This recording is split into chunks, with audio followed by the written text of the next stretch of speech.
Welcome to the Banker Lamp. Please enjoy the video. In this video, I will explain how to study at the library step by step.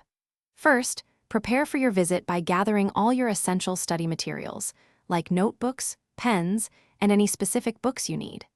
Next, check the library's operating hours and available services online to ensure it meets your needs.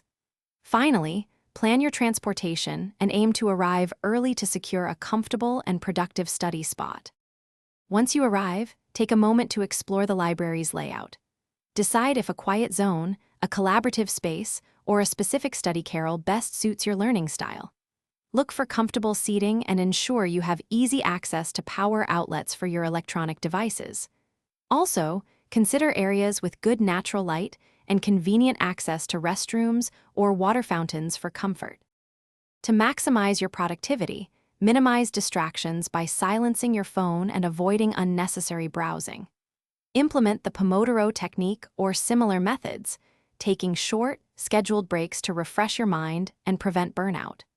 Don't forget to utilize the library's extensive resources, such as online databases, academic journals, or even research assistance from librarians to enhance your studies.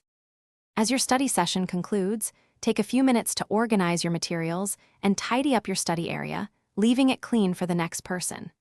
Remember to return any borrowed books or resources to avoid late fees and keep your library record clear.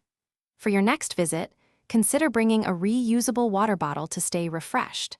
Check the description for a link to the Oala water bottle and other great deals. Planning ahead ensures a smooth and productive experience every time.